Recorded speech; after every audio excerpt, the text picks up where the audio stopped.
So what's up, tribe? I came to the office today, and when I walked in the door, it was freezing. I would be willing to say that it was abnormally cold.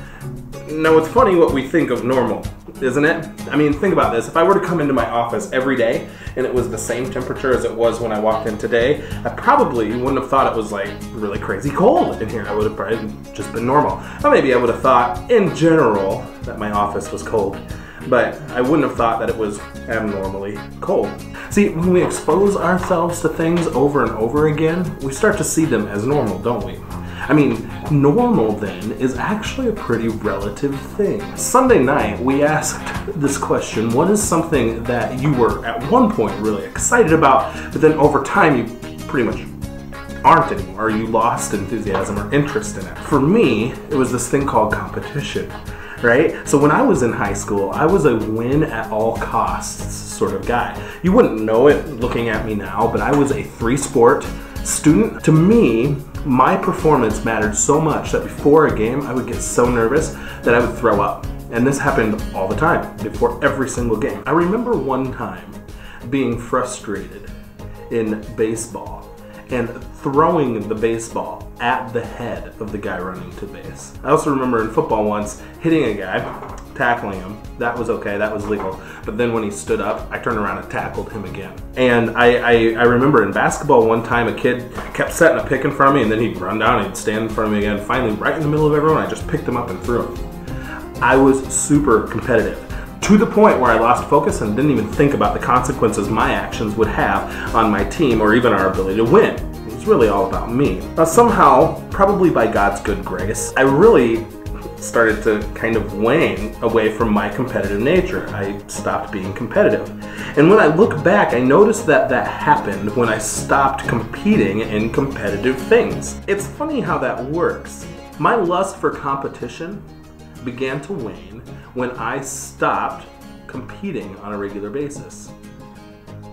I was somehow controlling my normal. See, competition for me wasn't healthy. I was in control of my normal, and I stopped doing something. I started to lose interest in it. My norm was changing. We have quite a bit of control over what we perceive as our normal. It's based on what we experience regularly. I'm going to read Psalm 73, verse 25 through 28. It says this: "You're all I want in heaven, you're all I want on earth. When my skin sags and my bones get brittle, God is rock firm and faithful. Look, those who left you are falling apart. Deserters, they'll never be heard from again. But I'm in the very presence of God. Oh, how refreshing it is. I've made Lord God my home. God, I'm telling the world what you do." Now, wouldn't it be cool if we worshiped God to the point where we could say those words in sincerity, where we could say those words with complete honesty? God, you are all I want in heaven. You are all I want on earth. What if it was so normal to worship God that when we weren't doing it, we thought, man, something feels weird or it's just not right? Where will you worship God this week? When will you worship God this week? It's my prayer that you will worship often, that you will worship everywhere. So, I played sports when I was a kid, but did you know that I actually went to state in bowling? When I was in high school, I would go bowling every weekend with my friends. This was something I got pretty good at. It was my normal. We would go bowling and I would get pretty good. Well, one Saturday morning I was at home and the phone rang. And this was when phones still had cords and they hung on the wall. So when the phone rang, like the entire family knew. And it woke us up on a Saturday morning. It was ringing so early.